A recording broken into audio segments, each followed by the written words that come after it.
Kita sampai ke muka surat 98, iaitu bertentang nama-nama syurga dan sifat-sifat mereka yang layak masuk ke syurga-syurga yang tersebut. Jadi inilah yang diisytihadkan sendiri oleh yang ampunya syurga, sifat-sifat yang dikenaki oleh Allah untuk kita berusaha memiliki sifat-sifat ini. Mudah-mudahan Allah akan masukkan kita ke dalam syurga-syurga yang kita pilih. Assalamualaikum warahmatullahi wabarakatuh. Bismillahirrahmanirrahim. Alhamdulillahirabbil alamin. Wassalatu wassalamu ala asyrafil anbiya'i wal mursalin wa ala alihi wa sahbihi ajma'in. Allahumma zidna 'ilman nafi'an warzuqna fahman la yazul. Allahumma iftah lana futuhal 'arifin wa faqihna fid din. Allahumma arina al-haqqa haqqan warzuqna ittiba'ah wa arina al-batila batilan warzuqna ijtinabah. Allahumma inna 'ala dzikrika wa syukrika wa husni ibadatik wal jihad fi sabilik bi amwalina wa anfusina ya Rabb. Allahumma ij'al jam'ana hadha jam'an marhuma wa tafarruqana min ba'dihi tafarruqan ma'suma. Rabbana atina fid dunya hasanah wa fil akhirati hasanah wa qina 'adzabannar wa qina 'adzabannar wa qina 'adzabannar wa adkhilna al-jannata ma'al muqarrabin ya aziz ya ghaffar ya rabbal alamin wa adkhilna al-jannata ma'al muqarrabin ya aziz ya ghaffar ya rabbal alamin wa adkhilna al-jannata ma'al muqarrabin ya aziz ya ghaffar ya rabbal alamin wa sallallahu ala sayyidina Muhammadin wa ala alihi washabbihi ajma'in. Subhana rabbika rabbil izzati amma yasifun wa salamun alal mursalin walhamdulillahi rabbil alamin. Taqabbalallahu minkum. Apa khabar kekasih-kekasih Allah semua? Alhamdulillah, syukur pada Allah. Allah masih lagi memilih kita untuk menjadi ahli-ahli golongan yang hadir ke taman syurga Allah yang dinaungi oleh para malaikat rahmat yang disebut nama-namanya di khalayak para malaikat, insya-Allah. Syukur pada Allah. Ini adalah insan-insan terpilih ya. Alhamdulillah. Jadi hari ini ni semalam kurang sihat sikit, jadi tak puasa hari ni. Dia balik pada hospital, dia demam sikit je. Hari ni alhamdulillah sihat. Bismillahirrahmanirrahim.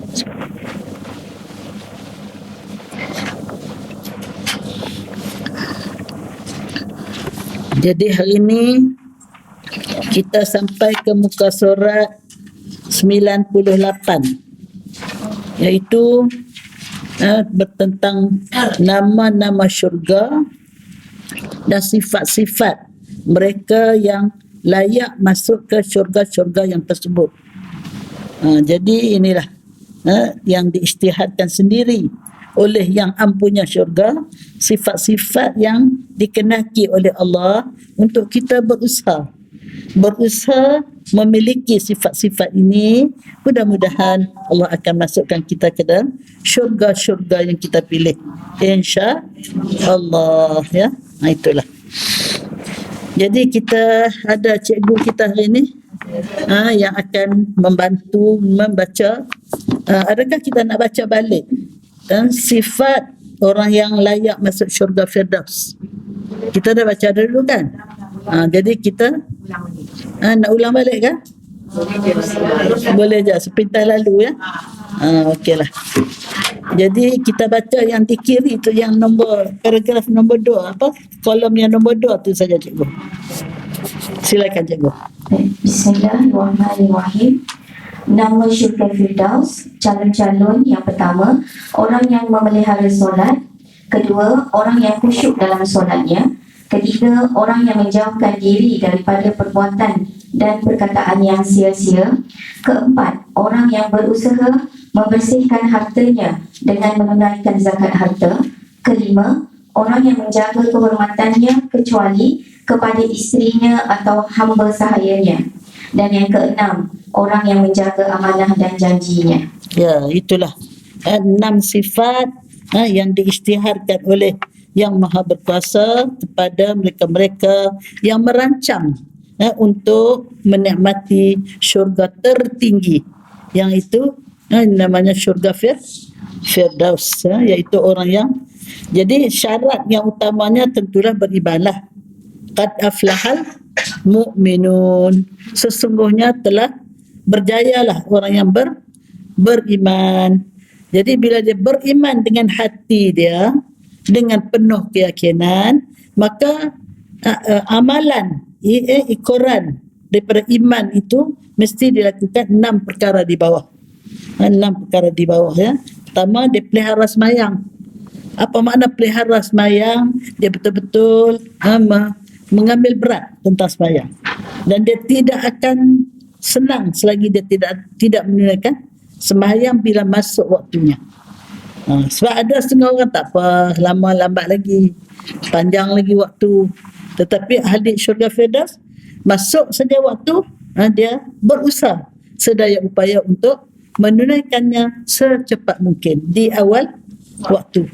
Dan Allah isytiharkan melalui hadis Rasulullah, orang yang mengambil wudu, bersedia dengan syarat-syarat untuk solat, ambil wudu, tutup aurat dan duduk di saf sebelum azan, maka orang ini akan bangun di akhirat wajahnya bercahaya seperti matahari. Bayangkan, matahari satu je, dia dapat terangkan seluruh alam. Kita nak terang dewan ni pun berapa banyak lampu ni?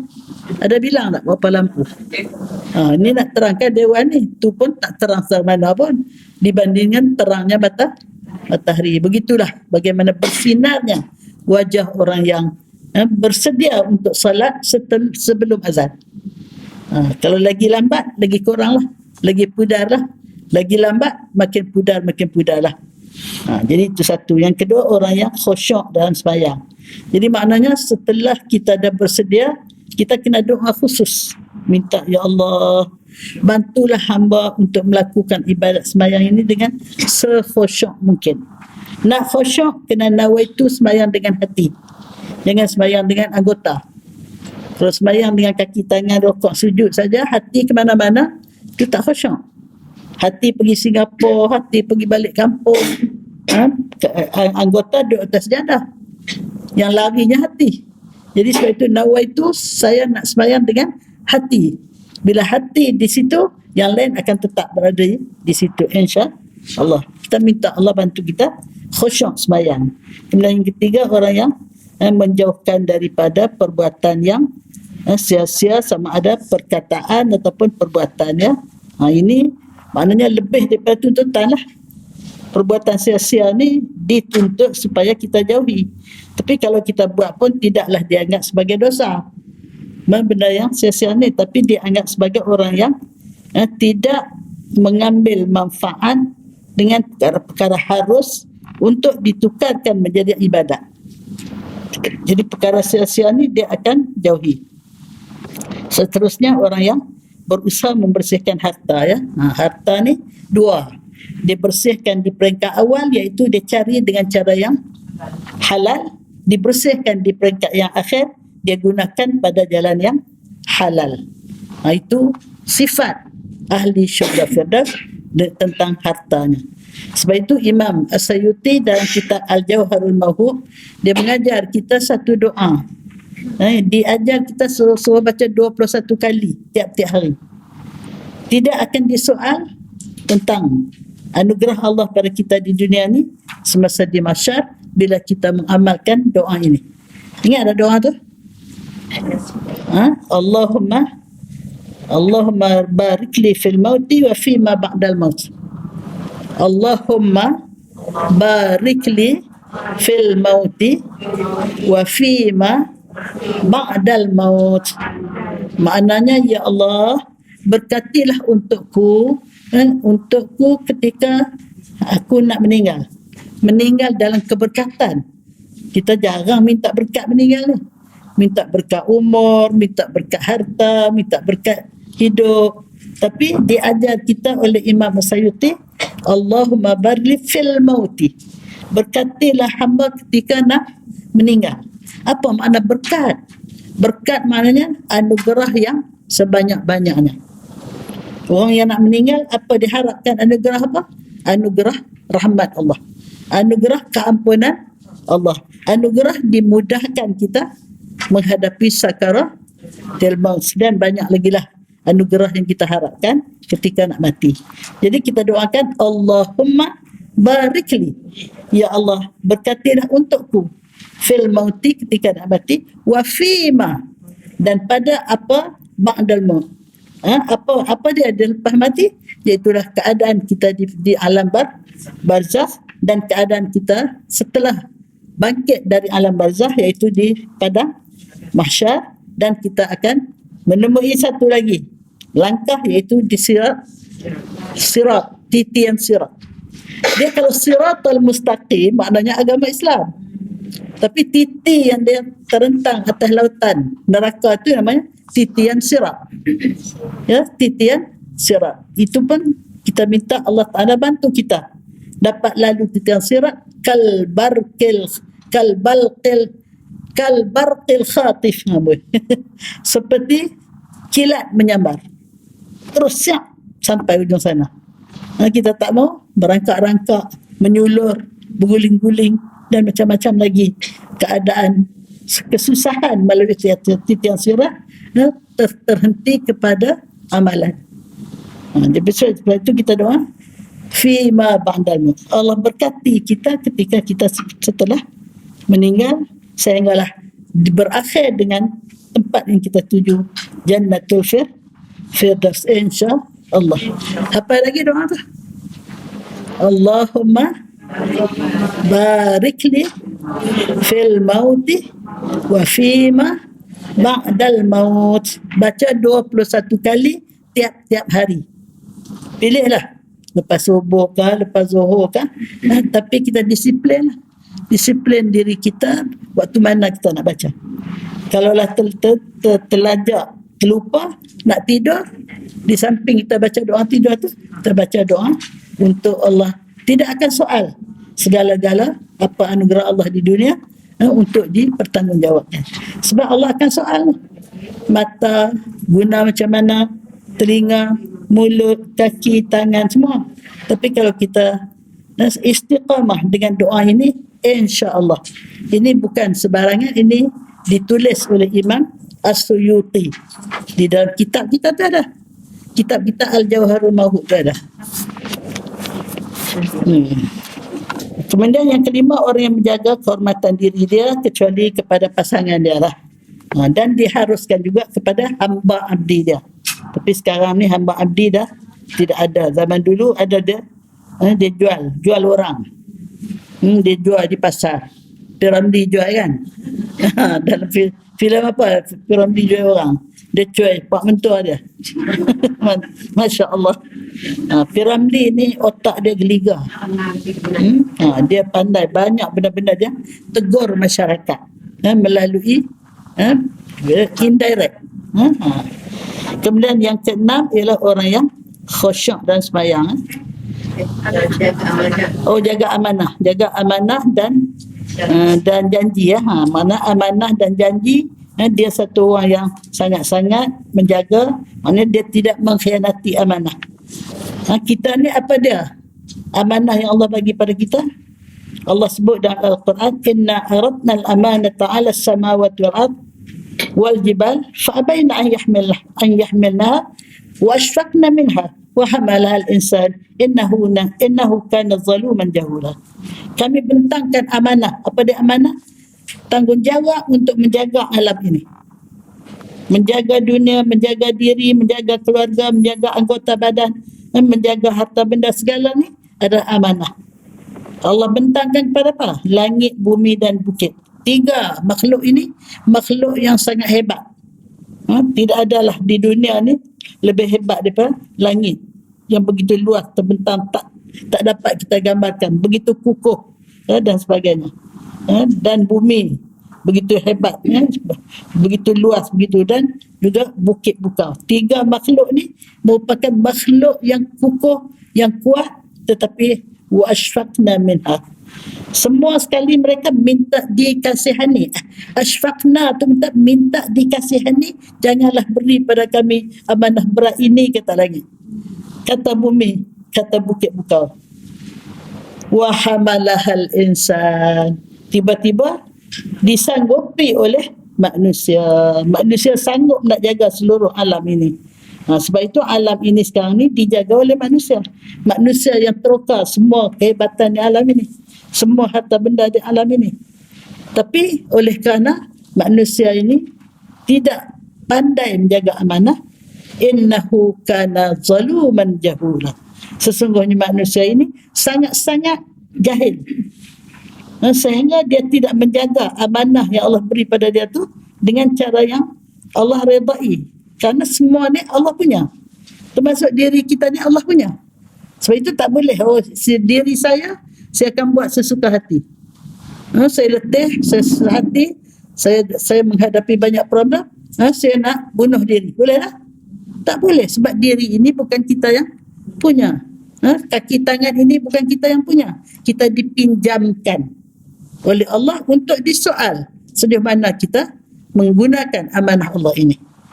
Jadi sebab itu Allah kata awal-awal lagi, innahu kana zaluman, sesungguhnya adalah manusia itu sangat-sangat jahil. Zaluman, sangat-sangat zalim. Pasal apa dia zalim? Apa makna zalim? Makna dia tidak menggunakan amanah itu kena pada tempat. Dia salah guna amanah itu, menyebabkan berlaku kerosakan di muka bumi ini, bima kasabat aydin nas, disebabkan usaha tangan-tangan manusia. Kenapa dia zalim? Kerana dia jahul. Kalau jahil tu tak erti. Kalau jahul tu sangat-sangat kemuncak tak erti. Kemuncak jahil. Itu jahul lah. Jadi sebab itu amanah dan amanah dan apa satu lagi? Janji. Janji. Sebab itu janji ini merupakan salah satu daripada sifat kita nak kenal dia itu Islam sebenar ke munafik ke. Orang munafik dia memungkiri janji. Dia bercakap bohong. Dia mengkhianati amanah. Dia mengkhianati lawan dia. Apabila dia bermusuh, dia jahat. Ini orang munafik. Yang keempat ni jarang disebut. Ayatul munafik salasa. Tanda orang munafik 3. Iza haddasa kadzaba. Bila bercakap, bohong. Wa iza wa'ada akhlafa. Bila janji, mungkir. Wa iza tumina khana. Bila diamanahkan, khianat. Dan apabila wa iza, saya tak ingat dia punya teks itu. Apabila dia bermusuhan, dia jahat. Apa maknanya? Nah, apabila bermusuh dengan satu pihak, dia akan buat benda-benda yang menyusahkan pihak itu. Dia jahat. Tapi kalau orang baik, dia bermusuh dengan orang, dia berdoa supaya orang tu dapat petunjuk, dapat hidayat, dapat menyedari kesilapan. Itu orang baik. Itu orang baik. Ya, sebab itu ada pepatah mengatakan berkawan dengan bermusuh dengan orang baik lebih baik daripada berkawan dengan orang jahat. Orang jahat ni berkawan pun tak diharap. Betul tak? Apatah lagi lah kalau bermusuh. Jadi maksudnya bermusuh dengan orang baik lebih baik dari berkawan dengan orang jahat. Boleh faham tak? Itulah. Ini pepatah, kata-kata hikmahnya. Itulah. Dan yang keenam, orang yang menjaga yang amanah dan janji. Dia tak sebut orang. Dia sekali lagi sebenarnya dalam ayat ni dia sebut orang yang memelihara dia punya sembahyang dia, ya. Tak apalah. Jadi akhirnya di ayat ini ulaika humul warisun, mereka yang mempunyai sifat-sifat tersebut menjadi pewaris. Bila disebut pewaris, dia akan dapat sesuatu tanpa bayar. Betul tak? Kita dapat harta pusaka, waris mendapat harta pusaka, dia bayar? Tak bayar. Kalau harta pusaka banyak mana pun dia dapat free of charge. Dan dia punya pemilikan untuk selama-lama, bukan 99 tahun. Ya, sebab itu Allah sebutkan mereka ini akan menjadi pewaris. Apa yang akan diwarisi? Syurga Firdaus ya. Allazina yarisuna firdausa hum fiha khalidun. Mereka ini orang yang layak mewarisi syurga Firdaus, dan satu lagi kekal selama-lama. Kalau kita 99 tahun masuk syurga Firdaus, lepas tu keluar. Sedih lah. Sekejap je 99 tahun tu. Jadi sebab itu untuk selama-lamanya. Jadi kalau kita boleh amal satu ayat dia pun cukup lah. Boleh balik kan? Sebab apa? Inilah sifat-sifat yang unggul untuk melayakkan masuk syurga Firdaus. Masya Allah. Allahumma ja'alna minhum. Ya Allah, masukkanlah kami ke dalam kumpulan yang mendapat syurga Firdaus. Kita bila dapat membaca ayat-ayat positif, kita doa, ya Allah, masukkanlah hamba salah seorang daripada mereka. Kalau kita baca ayat negatif, kita doa, ya Allah, jauhkanlah aku daripada termasuk dalam golongan yang diazab, yang mendapat kesusahan, yang dimurkai Allah, minta Tuhan jaga. Sebab itu Rasulullah bila dia baca ayat-ayat ni, dia lama. Bila sampai ayat positif, dia doa minta dapat. Bila sampai ayat negatif, dia minta dijauhkan. Kita laju je, sekejap habis tamat. Jadi sebab itu bila kita nak masuk Ramadan ni, kita kena ubah teknik. Selalu kita bekerja nak tamatkan berapa kali. Dia nak lawan Imam Syafi'i. Imam Syafi'i khatam berapa kali Quran? 60. Siang sekali khatam, malam sekali khatam. Adakah Imam Syafi'i ni tak faham apa yang dia baca? Dia ni lebih faham lagi. Jadi sebab itu dia khatam siang satu kali pun dengan kefahaman, dengan mengamalkan apa yang dia baca. Kita ni kalau nak laju, tak tahulah makna apa, hantam laju je. Dapatlah 2 kali khatam, dapatlah 3 kali khatam. Jadi sepatutnya untuk tahun ni kita ubah cara. Kita nak faham walaupun baca satu ayat, tapi kita nak faham betul ayat tu. Kita nak tanya diri kita, adakah kamu sudah mengamalkan tuntutan ayat ni? Kalau belum, minta pada Allah berkat bulan Ramadan ni saya dapat mengamalkannya sehingga ke akhir hayat. Saya dah start dah untuk nak baca Ramadan ni daripada Sya'ban lagi, daripada Jerjab lagi. Tapi baru dapat 2 juzuk lebih baru. Dah lambat. Kita baca, kita perhati dia punya makna, kita renungkan dalam diri, adakah aku dah buatkah apa yang dituntut ni? Kalau belum, minta doa pada Allah bantu untuk kita melaksanakannya. Jadi sebab itu sahabat zaman dulu, dia tidak akan mencari ayat yang kedua sebelum dia mengamalkan ayat yang pertama. Itulah ya, kita ubah teknik sikit. Itulah sifat-sifat ahli syurga Firdaus. Kemudian kita pergi pada syurga Adn. Silakan. Syurga Adn. Calon-calon yang pertama, orang yang sabar kerana mencari keridaan Tuhannya. Kedua, orang yang mendirikan solat. Ketiga, orang yang menafkah rezeki secara sembunyi atau terang-terangan. Keempat, orang yang menolak kejahatan dengan kebaikan. Dan kelima, orang yang bertaubat, beriman dan beramal soleh. Jadi maknanya 5 sifat. 5 sifat yang Allah Ta'ala isytiharkan sesiapa nak booking syurga Adnin.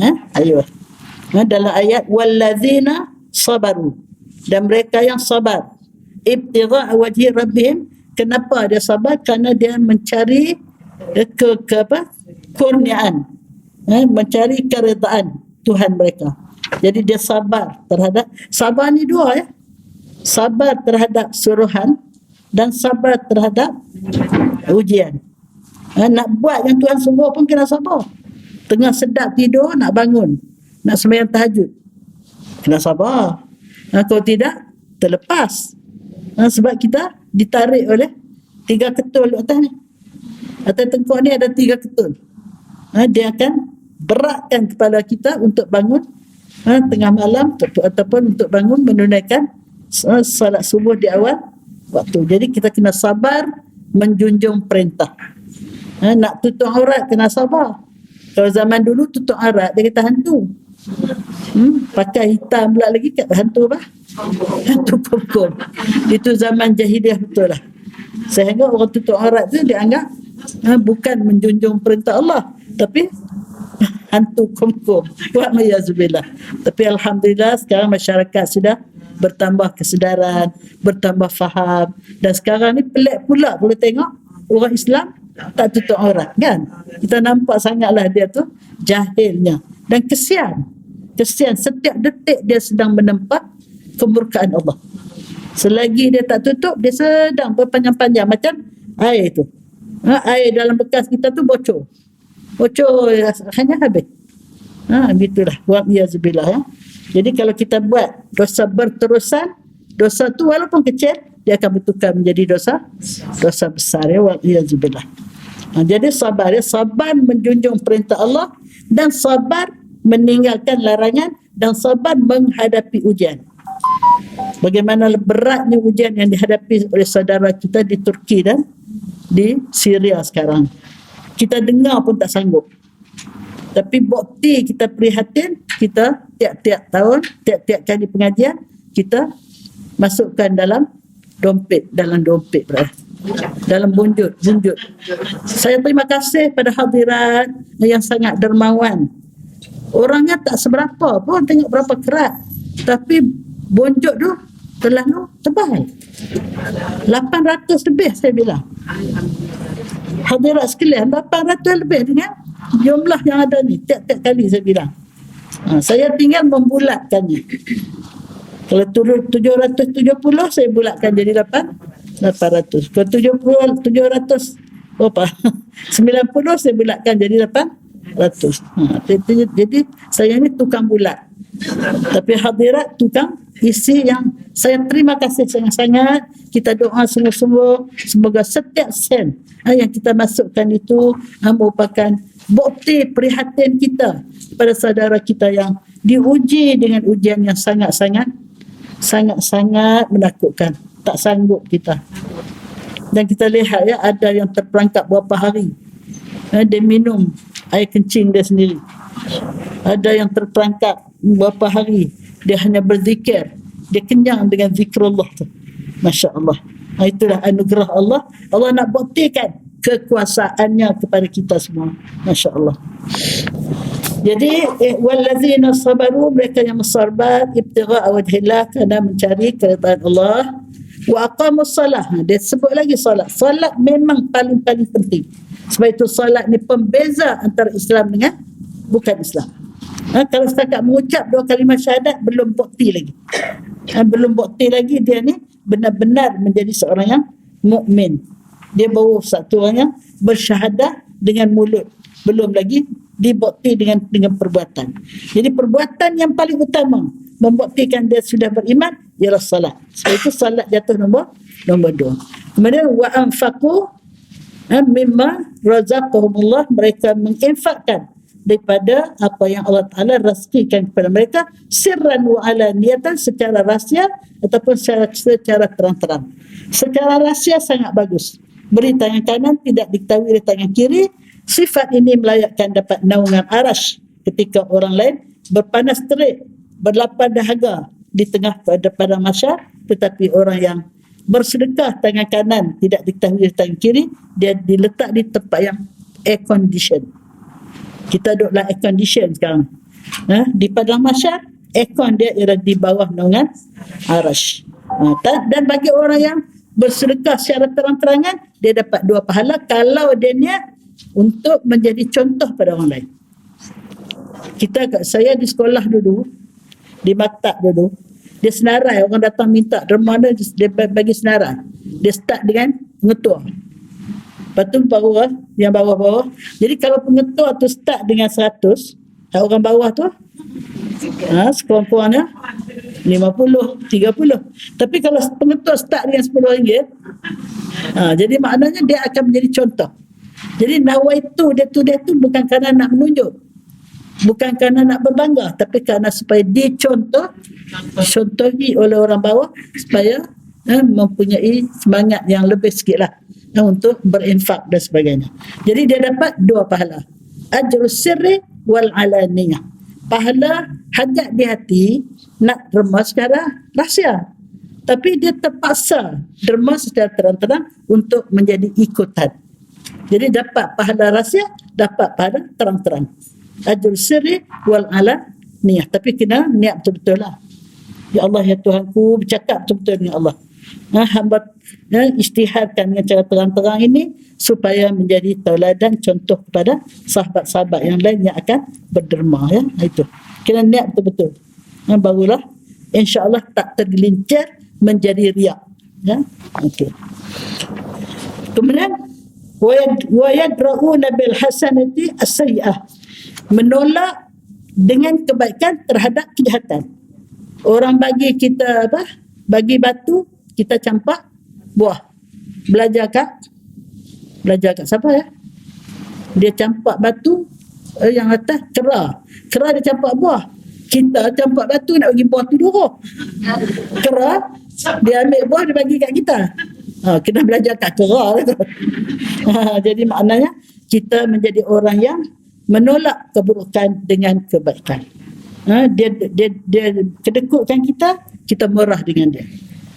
Dia masam muka dengan kita senyum dengan dia. Inilah sifat ahli syurga. Dan kita minta doa pada Allah supaya Allah bantu kita. Sebab itu di antara 9 sifat yang diwasiatkan oleh Allah kepada Rasulullah ialah hendaklah kamu bermurah hati kepada orang yang kedekut pada kamu. Hendaklah kamu menghubung silaturahim pada orang yang memutuskan silaturahim dengan kamu. Apa lagi satu? Dia ada 3 hubungan kita dengan Allah, 3 hubungan kita dengan manusia, 3 hubungan kita dengan diri kita sendiri. Ingat tak? Lupa dah. Lupa dah. 3 hubungan kita dengan Allah, iaitu hendaklah kita ikhlas dalam melakukan sesuatu, sama ada di tempat yang terang ataupun sulit. Yang kedua, hendaklah kita berlaku adil terhadap siapa yang kita hadapi, sama ada dia tu kawan kita ataupun musuh kita. Kita tetap kena berlaku adil. Yang ketiga, kita hendaklah bersederhana ketika kita kaya ataupun kita miskin. Sederhana, itu hubungan kita dengan Allah. 3 lagi, hubungan kita dengan makhluk. Itulah yang saya sebut tadi. Hendaklah kita bermurah hati kepada orang yang kedekut dengan kita.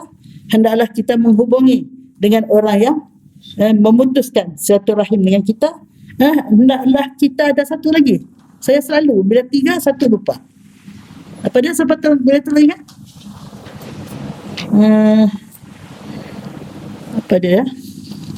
Hendaklah kita menghubungi orang yang memutuskan silaturahim dengan kita. Hendaklah kita bermurah hati pada orang yang bakhil dengan kita. Okey, yang satu tu simpan bulan depan. Kemudian hubungan kita dengan diri kita 3 juga.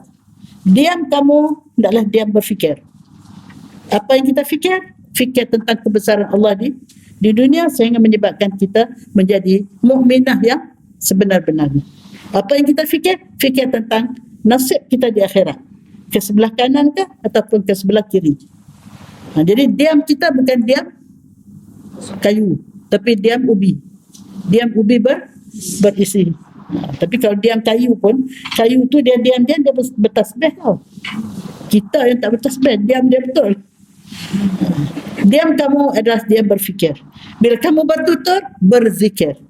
Pertuturan kamu itu menjadi zikir. Jangan kita fikir berzikir itu hanya subhanallah, alhamdulillah, wa la ilaha illallah saja. Tetapi zikir itu apa saja perkataan yang kita lahirkan mendatangkan kebaikan. Kita gerak anak kita bangun sembahyang subuh. Kita damaikan anak kita yang sedang bergaduh. Kita sambut tetamu kita yang datang dengan sambutan yang hangat. Tunjuk keseronokan kita. Itu semua berzikir. Kita pergi berjual beli, beli dengan cara yang amanah, bayar dengan cara yang betul, bukan duit palsu. Orang yang jual pun dia jual barang yang betul, bukan barang yang tiruan dan sebagainya. Jual beli itu pun dianggap berzikir. Jadi maknanya berzikir ni terlalu luas. Apa saja perbuatan kita, apa saja perkataan kita, yang kita buat kerana mencari keridhaan Allah, semuanya menjadi zikrullah. Sebab itu kalau kita nak goreng nasi pun Bismillahirrahmanirrahim, goreng. Jadi zikir. Nak sapu sampah, Bismillahirrahmanirrahim, kita buat kerana Allah, jadi zikir. Itulah. Jadi itu yang kedua. Yang pertama, diam-diam berfikir, bertutur, tuturan yang berzikir. Bila tiga juga, diam berzikir, bertutur berfikir. Apa dia yang ketiga? Bulan depan juga. Itulah keistimewaan saya. Kalau tiga lupa, satu ingat dua. Itu keistimewaan saya. Allahu Akbar. Itulah kelemahan manusia, ya. Hamba duk sebut selalu bila lupa tu. Diam berzikir, diam berfikir, bercakap berzikir. Kemudian satu lagi?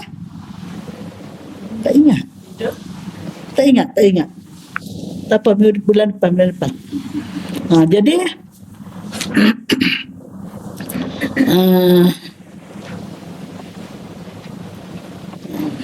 jadi menolak kejahatan dengan kebaikan.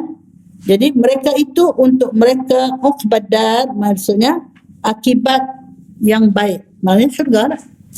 Kesudahan yang baik, akibat yang baik, itu syurga. Apa dia akibat yang baik itu? Jannatu adnin, iaitu syurga adnin, yadkhulunaha, yang mereka akan memasukinya. Wa man salaha min abaihim, dan akan masuk bersama mereka orang-orang yang saleh daripada tok nenek mereka. Cik Fatimah masuk syurga. Dia punya bapa, dia punya mak yang saleh, kedua-duanya akan ikut masuk juga. Kita di dunia kita buat hari keluarga. Allah dah rancang hari keluarga untuk seumur hidup di syurga. Kita hidup bersama-sama dengan semua ahli keluarga kita yang saleh. Pada masa itu, andainya ada seorang yang tak saleh, kita lupa dia. Dalam banyak-banyak anak ada seorang kaki dada, tak semayang, apa semua. Pada masa di syurga, kita terlupa bahawa kita ada seorang lagi anak. Sebab kalau kita ingat, hati kita sentiasa susah, kan? Kesian ke anak aku ni macam mana. Tapi kalau kita lupa, kita tak ada benda yang merusingkan kita. Allah lupakan. Sebab itu di dunia ini, kita kena jangan rancang nak masuk syurga seorang-seorang. Kena rancang nak masuk syurga semua ahli keluarga. Kalau nak balik raya kampung pun, nak balik semua, kan? Tak ada nak tinggal seorang, awak tinggal sini lah, kami semua balik. Tak ada. Itu kalau nak balik kampung raya. Kalau nak balik syurga yang kekal abadi, rancanglah dari sekarang biar semua ahli keluarga kita saleh. Wa man salaha min abaihim, dan mereka yang saleh dari tok nenek mereka. Wa azwajihim, dan pasangan-pasangan mereka. Sebab itu kalau nak pilih pasangan, pilihlah pasangan yang akan membawa kita ke syurga. Tapi ada nasihat tak baik. Pasangan dia tu kaki macam-macam. Ini banyak mengadu kat saya. Baru ni satu orang mengadu, tanya dia suami dia buat apa? Masuk dalam. Pasal apa masuk dalam? Dadah. Dia macam mana? Dia Allah takdirkan, dirastikan bekerja jaga seorang makcik yang lumpuh separuh jalan. Anak-anak dia tak dapat jaga kerana kerja tempat jauh, maka dia diberi gaji 2,000 sebulan. Alhamdulillah. Dia sedang mengurus nak pasah suami dia. Tak bertanggungjawab. Duit yang dia cari, suami duk minta. Bukan dia nak bagi, dia yang minta. Itu suami yang tak dibawa bersama bila dia ke syurga. Yang dibawa bersama ialah pasangan-pasangan yang baik. Andainya sekarang ini kita dapati pasangan kita kurang baik, kita doa pada Allah, kita nasihat dia. Dan kadang-kadang kena ada teknik dia. Teknik dia nak doa anak pun kena teknik. Sebab itu kalau kita duk marah-marah lagi dia jauh. Kita kena pergi sembahyang tepi dia, baca doa derah-derah.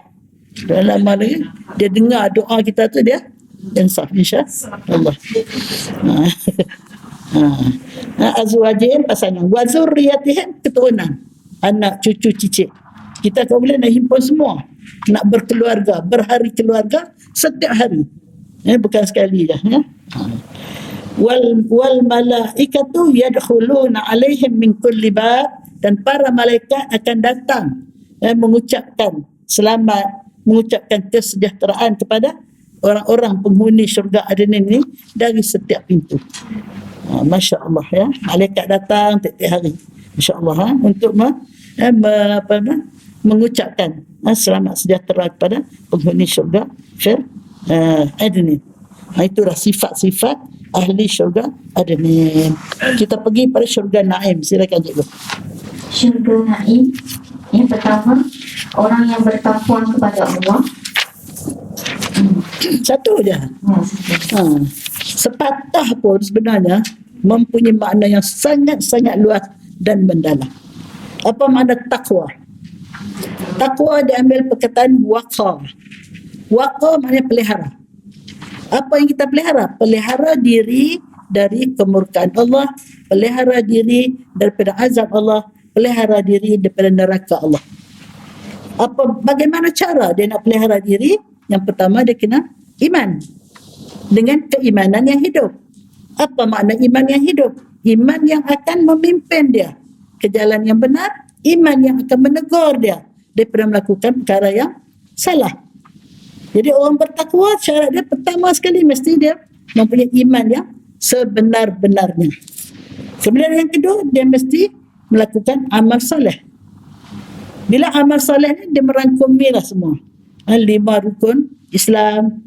Kemudian selain daripada 5 rukun Islam itu, hubungan dia dengan manusia, hubungan dia dengan orang yang paling rapat dengan dia, hubungan dia dengan ibu bapa, hubungan dia dengan pasangan, hubungan dia dengan keluarga, anak-anak, hubungan dia dengan kawan-kawan, dengan masyarakat. Jadi selesai hubungan dengan hablum minallah melalui iman, selesai hubungan dengan manusia melalui hablum minallah. Hatta hubungan dengan binatang pun. Sebab itu ada kisah masuk syurga kerana seekor lalat. Ada kisah masuk neraka kerana seekor kucing. Pasal apa? Hubungan. Hubungan baik dengan seekor lalat, dia bagi lalat tu minum dakwat basah yang sedang dia guna untuk menulis. Ini kisah ulama zaman dulu, dia menulis pakai dakwat basah. Di zaman panas terik, seekor lalat terlalu dahaga, datang isap dakwat dia berhenti menulis sehingga dakwat tu puas. Sehingga lalat tu puas, dia terbang sendiri. Dia niat kerana Allah, dia kesian kat lalat ni. Akhirnya dia masuk syurga kerana meminumkan seekor lalat. Yang seorang lagi, dia menginayai seekor kucing. Dia kurung kucing tu, dia tak bagi makan, dan dia tak benarkan kucing tu keluar cari makan sendiri. Sehingga kucing tu mati kelaparan kerana akibat tu, walaupun dia sembahyang malam, puasa siang, tetapi dia masuk neraka kerana menginayai seekor kucing. Sebab itu yang dikatakan amal soleh ini berhubung dengan semua. Dan termasuk diri sendiri. Jangan menginai diri sendiri dengan melakukan perbuatan yang menyebabkan diri ini akan dimurkai Allah. Itu orang menginai diri sendiri. Ya? Allah kata kena sembahyang, dia malas sembahyang. Dia sedang menginai diri sendiri. Allah kata hendaklah amanah, dia tak amanah. Itulah. Jadi walaupun satu kalimah, iaitu untuk hendaklah menjadi orang bertakwa, melayakkan dia masuk syurga Naim, tetapi satu kalimah ini cukup meluas. Sebab itu dalam surah Fussilat, Allah berfirman, a'udzubillahi minasyaitanirrajim, innal ladzi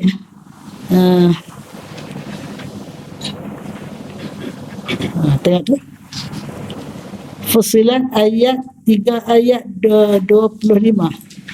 Innal ladzina amanu thumma istaqamu. Cuba tak tengok Fussilat ayat 25. Jumpa tak? Innal ladzina amanu wastaqamu tatanazzalu alaihimul malaikah alla takhafu wa la tahzanu wa abshiru bil jannati allati kuntum tu'adun. Sesungguhnya orang yang beriman dan istiqamah dalam iman tu sentiasa turun malaikat membawa berita gembira untuk mereka, ialah syurga yang mengalir di bawahnya sungai-sungai. Dia jumpa, tanya pakcik Google. Innal ladzina qalu rabbuna Allah. Sesungguhnya mereka yang melafazkan Tuhanku Allah. Itu saja. Lepas dia lafaz Tuhanku Allah, dia mengucap asyhadu an la ilaha illallah, thumma istaqam. Kemudian mereka istiqamah melaksanakan tuntutan ucapan 2 kalimah syahadat tadi. Maknanya dia bertakwa lah. Tatanazzalu alaihimul malaikah, sentiasa turun kepada mereka para malaikat dan berkata, wabshiru, terimalah berita gembira, wahai saudara yang telah melafazkan lafaz beriman dan yang telah mengisytiharkan dia beristiqamah, wabshiru bil jannah, terimalah berita gembira dengan syurga yang disediakan untuknya. Tajri min tahtihal anhar, yang sentiasa mengalir di bawah syurga itu sungai-sungai. Ada 4 sungai mengalir bawah dia. Sungai apa? Sungai susu, sungai madu, sungai arak, sungai air mineral, air jernih, yang sangat bersih, sangat hening. 4 sungai. Nuzulan min indillah, anugerah dari sisi Allah. Jadi maknanya itulah sifat yang dikenaki untuk mendapat syurga tersebut. Beriman, istiqamah. Yang tadi beriman, takwa. Apa beza istiqamah dengan takwa? Takwa ni dia melakukan segala yang baik kerana menyelamatkan diri daripada murka Allah. Istiqamah ni dia berterusan melakukan kebaikan itu, bukan hangat tai ayam. Masa rajin punya sembahyang sunat sampai berpuluh-puluh rakaat. Masa malas sembahyang wajib pun tak buat. Itu tidak ada istiqamah. Dia mesti istiqamah. Bila beriman, kemudian istiqamah, melaksanakan segala tuntutan iman, itulah yang malaikat sentiasa turun, sentiasa memberi berita gembira. Apa berita gembira? Untuk mereka syurga yang mengalirnya sungai-sungai di bawahnya, sebagai anugerah dari Tuhan yang maha pengasih lagi maha pengampun lagi maha penyayang. Masya Allah. Sebab tu kita kena baca ayat Quran ni, kena baca makna.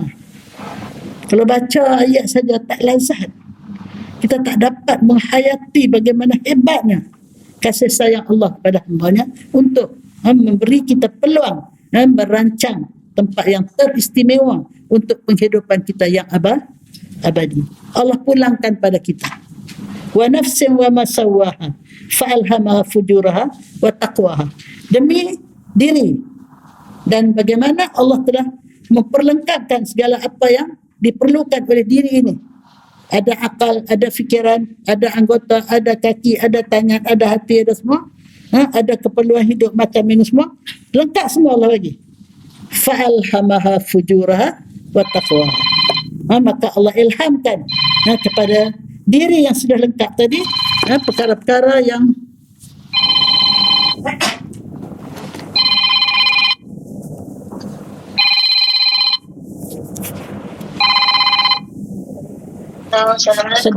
sedang mengajar. Okey. Garang saya menggarang.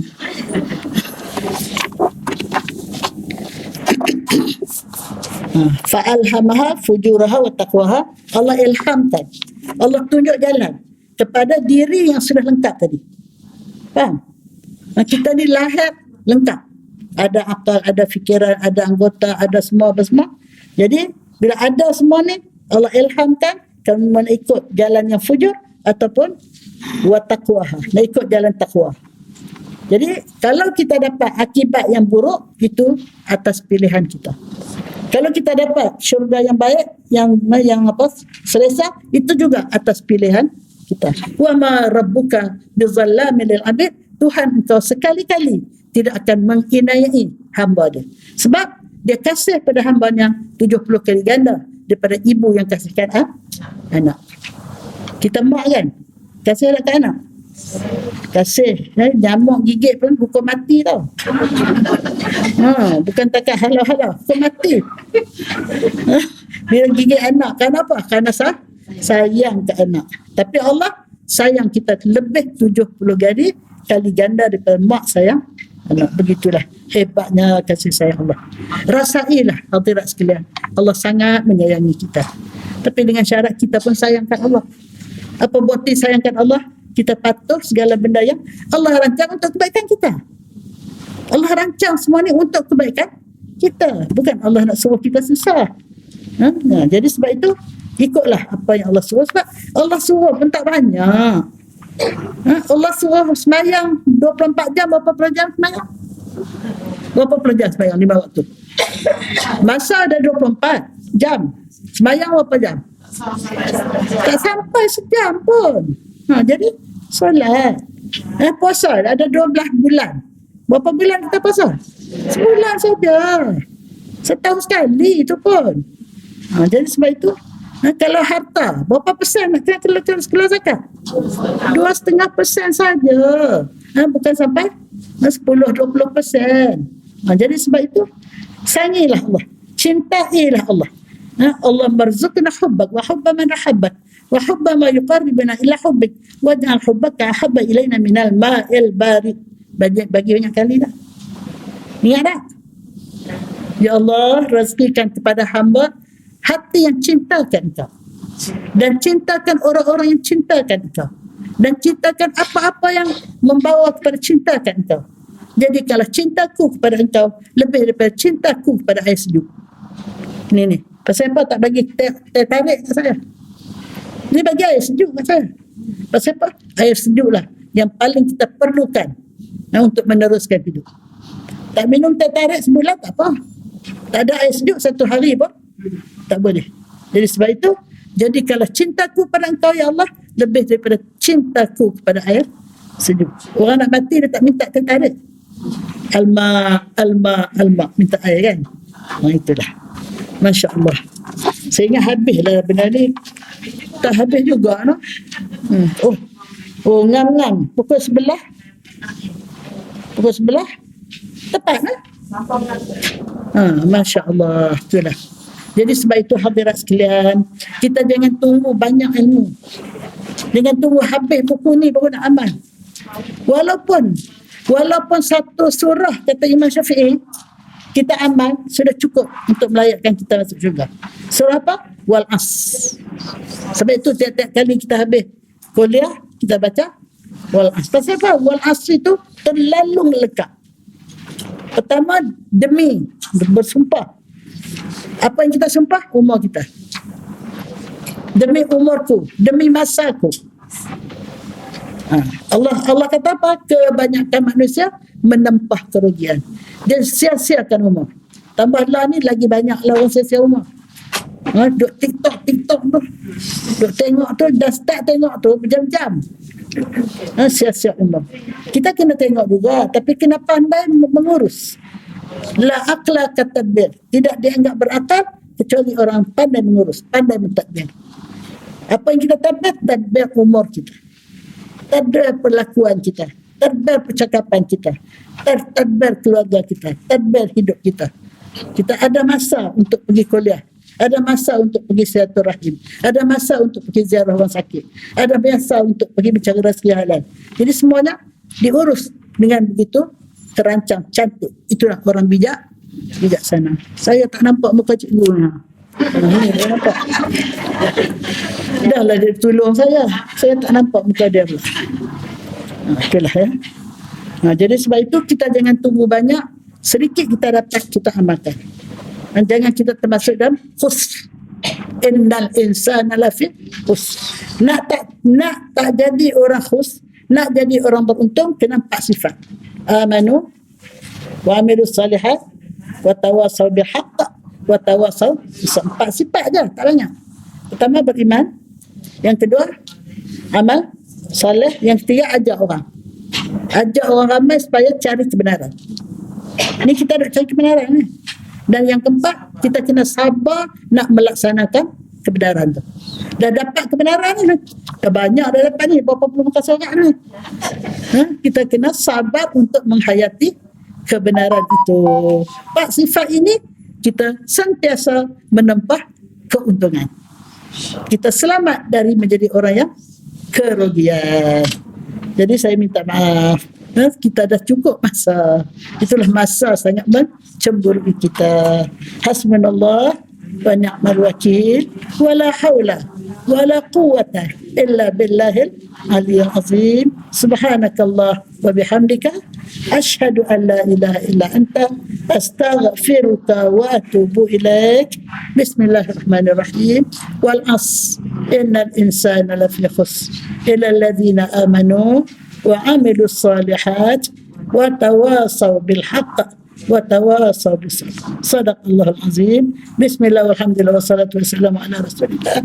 Ya Allah, ya Tuhan kami, berilah kami petunjuk, berilah kami pertolongan untuk kami mencari ilmu yang berguna untuk menjadi panduan kami di dalam hidup kami, supaya kami dapat melaksanakan segala tuntutan Engkau fardukan ke atas kami, supaya kami dapat menggunakan setiap detik umur kami untuk mendekatkan diri pada Engkau, ya Allah, untuk melayakkan diri kami mendapat syurga Engkau tanpa hisab, tanpa azab.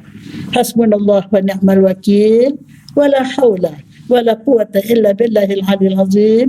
ربنا آتنا في الدنيا حسنة وفي الآخرة حسنة وقنا عذاب النار وادخلنا الجنة مع المقربين يا عزيز يا غفار يا رب العالمين.